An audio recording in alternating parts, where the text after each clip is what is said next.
नमस्कार, स्वागत है आपका हमारे यूट्यूब चैनल एग्ज़ाम फैमिली में। आज हम लोग देखने वाले हैं क्लास 12th का चैप्टर नंबर 3, हिंदी का चैप्टर नंबर 3 होगा, ठीक ना, जो जिसका नाम है संपूर्ण क्रांति। इसके लेखक हैं जयप्रकाश नारायण। देखिए, हिंदी 50 ऑब्जेक्टिव आपको करने होते हैं, ठीक ना, जो कि इम्पोर्टेंट ऑब्जेक्टिव जितने भी होंगे वो सब मैं करवाऊँगा। इसमें मैंने आपको टोटल अच्छे प्रश्न लिया है, ठीक ना, 40 के आसपास प्रश्न लिया है, 40 प्रश्न लिया है, जो कि एग्जाम के दृष्टिकोण से इम्पोर्टेंट है। तो चलिए शुरुआत करते हैं। संपूर्ण क्रांति चैप्टर 3, ये एक भाषण है, ठीक ना, उसको हम देखते हैं क्या है, समझेंगे। सबसे पहला प्रश्न क्या कहता है कि जयप्रकाश नारायण के बचपन का क्या नाम था। सबसे पहले कोई भी लेखक हैं उनका तो बचपन का नाम इम्पोर्टेंट होता है, ठीक ना। तो इनके बचपन का नाम था बाउल। क्या नाम था? बचपन के नाम बाउल। जयप्रकाश नारायण के बचपन का नाम था बाउल, ठीक ना, जिन्होंने संपूर्ण क्रांति लिखा। दो प्रश्न यहाँ से बनते हैं। संपूर्ण क्रांति के लेखक कौन है? तो ये संपूर्ण क्रांति के लेखक हैं जयप्रकाश नारायण। और जयप्रकाश नारायण का बचपन का क्या नाम था? बचपन का नाम था उनका बाउल था। चलिए प्रश्न नंबर 2 देखते हैं। 2 नंबर प्रश्न क्या कहता है, समझेंगे। प्रश्न 2 है, आसान प्रश्न है। किसने कहा था अभी न जाने कितने मीलों इस देश की जनता को जाना है, ठीक ना। ये कौन व्यक्ति बोले थे, ठीक ना। तो जवाहरलाल नेहरू के द्वारा बताया गया था कि अभी न जाने कितने मील इस देश की जनता को जाना है, ठीक ना। चलिए बढ़ते हैं प्रश्न नंबर 3 की तरफ। चैप्टर थोड़ा बड़ा है, ये चीज़ ध्यान रखेंगे। कहता है कि किस अस्पताल में दिनकर जी का निधन हुआ। आपको पता होगा कि जो दिनकर जी थे, ठीक ना, उनकी मृत्यु हुई थी, और उनकी मृत्यु हुई थी विलिंगडन नर्सिंग होम में इनकी मृत्यु हुई थी, ठीक ना। विलिंगडन नर्सिंग होम में इनकी मृत्यु हुई थी। चलिए बढ़ते हैं अगले प्रश्न की तरफ। अगले प्रश्न जो है आसान प्रश्न है, ठीक ना। प्रश्न है 4, क्या कहता है समझेंगे। जयप्रकाश नारायण को किसका दलाल कहा जाता था? जयप्रकाश नारायण को अमेरिका का दलाल कहा जाता था। याद रखेंगे, जयप्रकाश नारायण को अमेरिका का दलाल कहा जाता था। अगले प्रश्न की तरफ हम बढ़ें।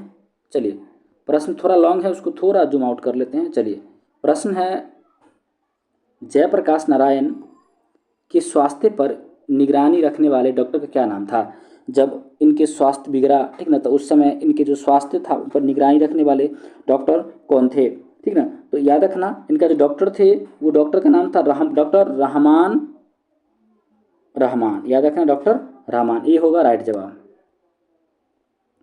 अगले प्रश्न की तरफ बढ़ते हैं। अगला प्रश्न है 6 नंबर, आसान प्रश्न।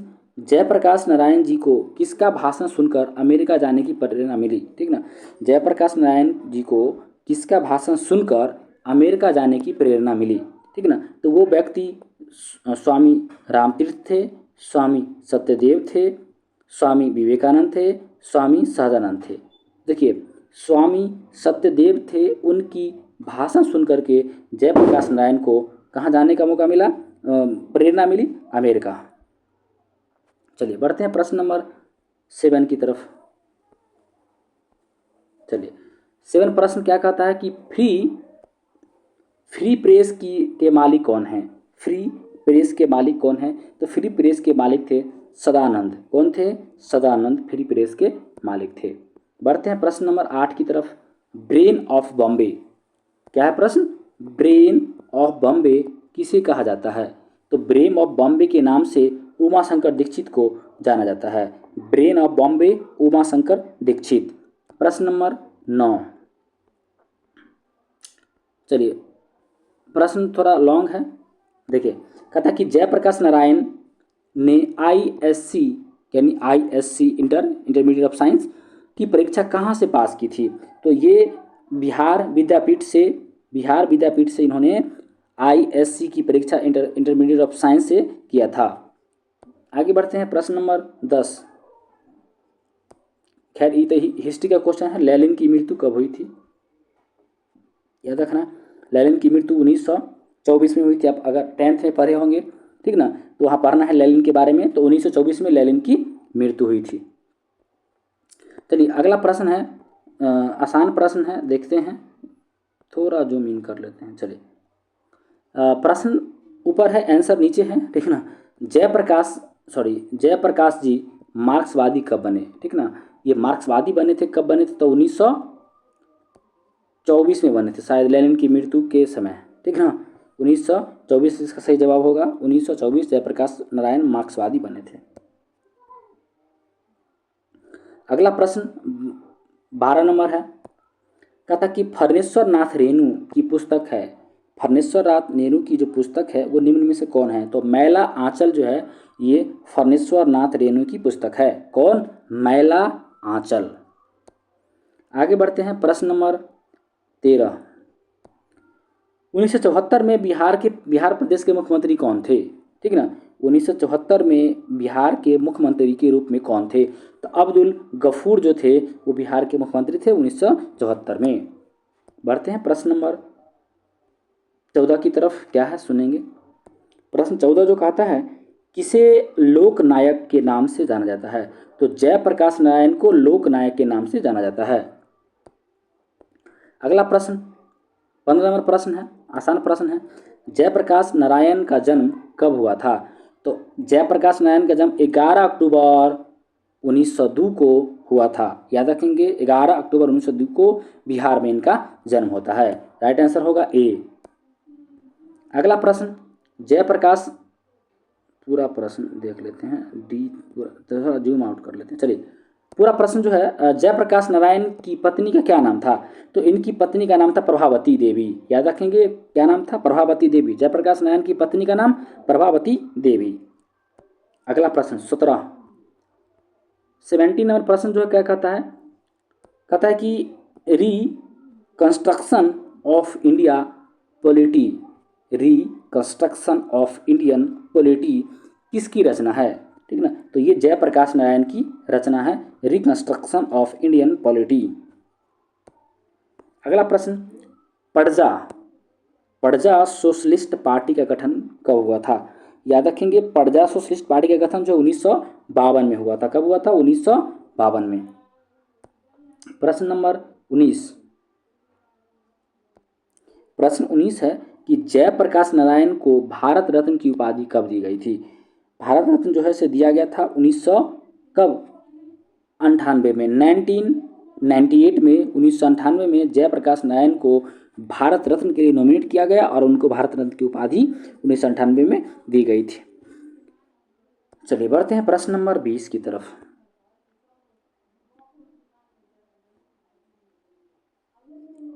चलिए, प्रश्न है कि जयप्रकाश नारायण को भारत की जनता किस नाम से याद करती है। जो भारत के जो लोग हैं, बिहार के, खास करके बिहार के लोग, ठीक ना, ऐसे पूरे देश के लोग भी इनको किस नाम से जानता है, जो जनता है वो किस नाम से इनको याद करती है, तो ये लोक नायक, यानी लोगों के एक तरह से नायक थे, गरीब व्यक्ति के या मध्य वर्गीय या हर एक वर्ग के लोगों के लिए ये एक नायक के तौर पर थे, इसलिए इनको लोक नायक कहा जाता है। सही जवाब सी होगा। आगे बढ़ते हैं प्रश्न नंबर 21 की तरफ। प्रश्न 21 कहता है कि जयप्रकाश नारायण ने संपूर्ण क्रांति वाला ऐतिहासिक भाषण दिया था।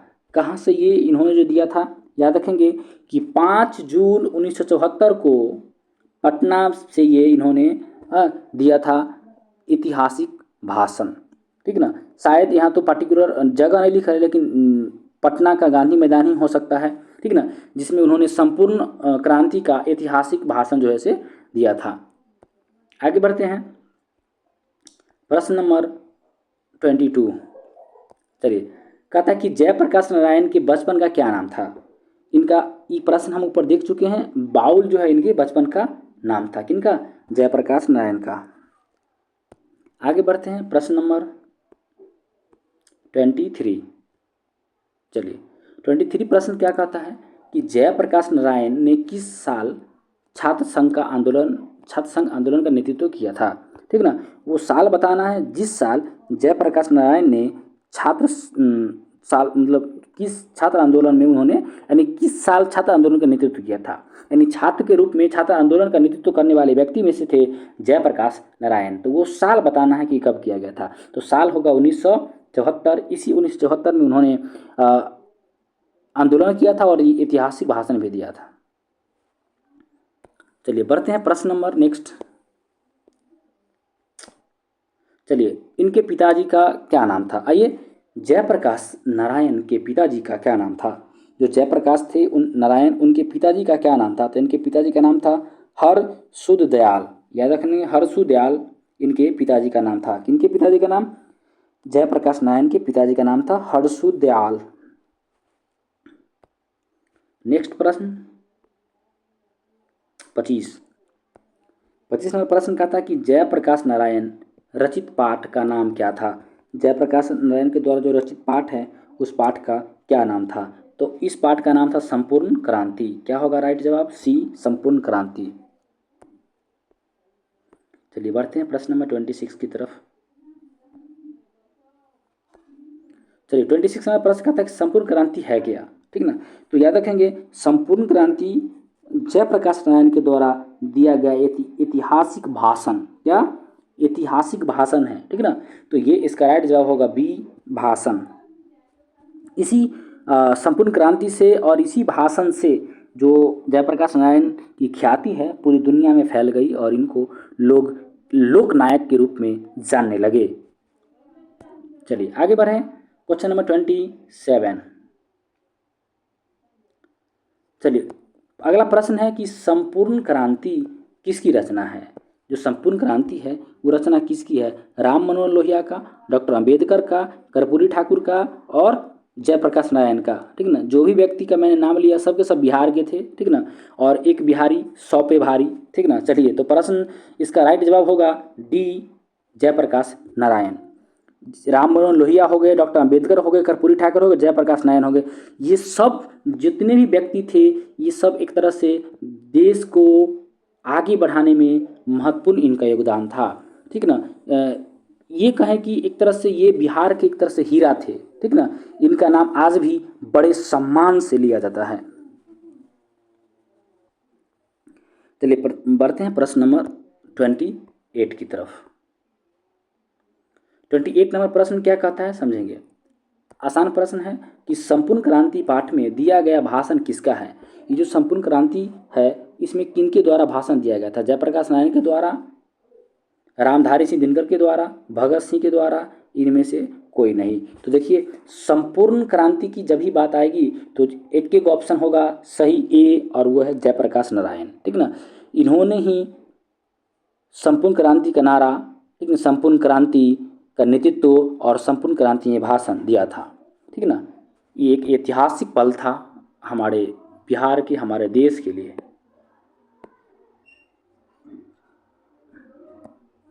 प्रश्न नंबर 29, जयप्रकाश नारायण का जन्म कहाँ हुआ था? देखिए सिताब दियारा में जगह है, वहाँ इनका जन्म हुआ था जयप्रकाश नारायण का, जो कि बिहार में पड़ता है। ये चीज़ आप भूलेंगे नहीं,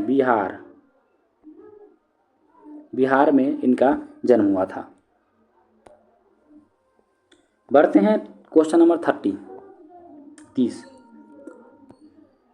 1974 में छात्र आंदोलन का नेतृत्व किसने किया था?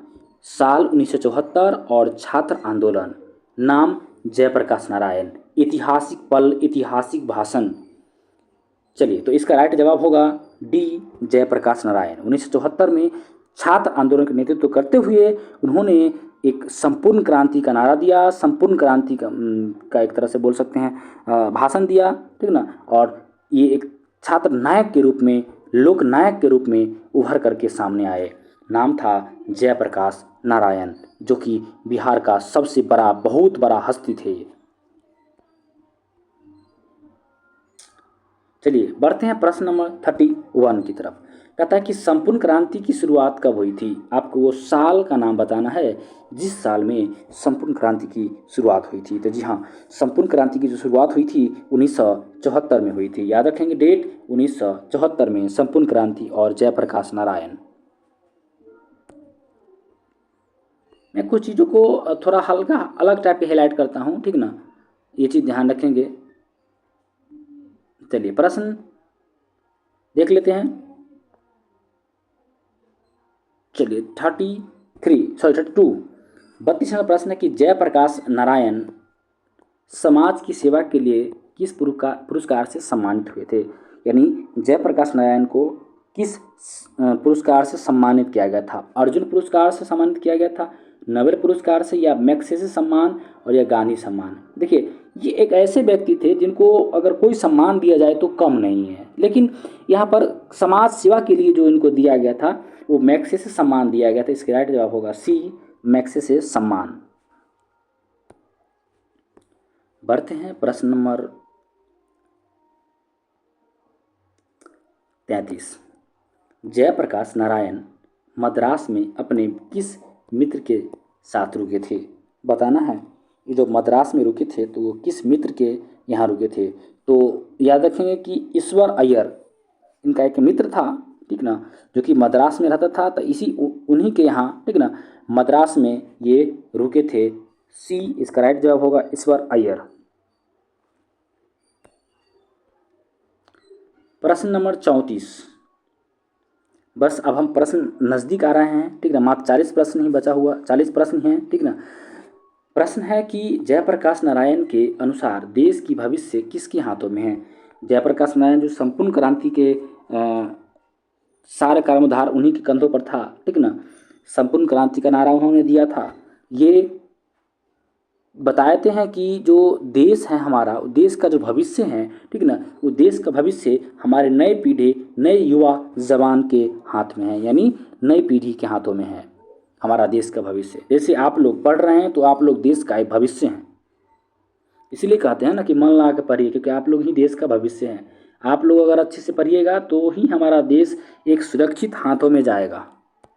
चलिए, दिनकर जी को किसके घर पर दिल का दौरा पड़ा था? ठीक ना, दिनकर जी को जब दिल का दौरा पड़ा था तो वो किन के घर पर थे उस समय?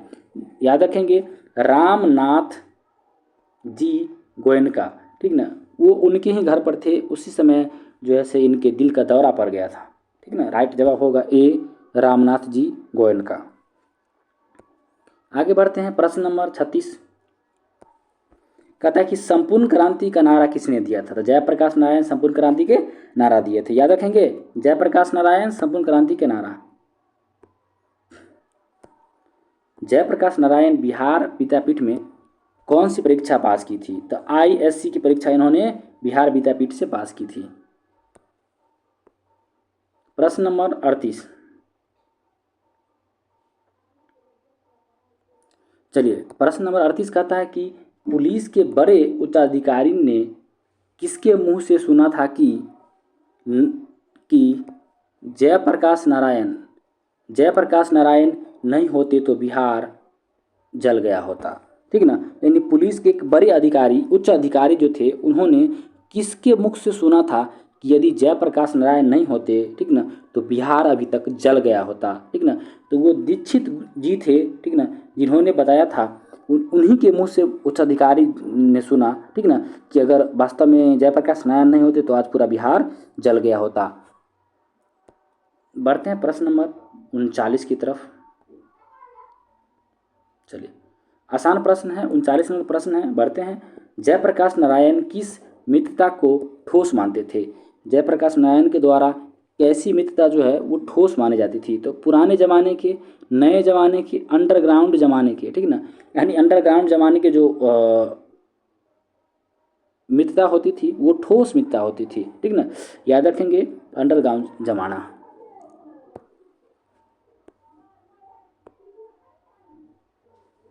पढ़ते हैं प्रश्न नंबर 40। जयप्रकाश नारायण किसको भाई कहते थे? जी, जयप्रकाश नारायण किसको अपना भाई की तरह मानते थे? दिनकर जी को, जवाहरलाल नेहरू को, रामनाथ गोयनका को और गंगा बाबू को। तो रामनाथ गोयनका नहीं है बल्कि जवाहरलाल नेहरू को मानते थे अपने भाई की तरह, ठीक ना। तो इस प्रकार से हम लोगों ने टोटल 40 प्रश्न मोस्ट VVI प्रश्न किया, ठीक ना। और आशा उम्मीद है कि सारा प्रश्न यहीं से आएगा, इसलिए आप प्रत्येक प्रश्न को एक बार और रिपीट करके देख लीजिए, ठीक ना, ये आपका हो जाएगा। चलिए, अगर ये वीडियो आपको अच्छा लगे तो ज़रूर एक सब्सक्राइब करिए और कम से कम 3 दोस्तों को शेयर करिए, ठीक ना, और 3 दोस्तों से सब्सक्राइब इसको करवाइए, ठीक ना, ताकि हमारा भी कुछ हेल्प हो सके। चलिए, मिलते हैं फिर एक और नए वीडियो के साथ। आज के लिए इतना ही, धन्यवाद।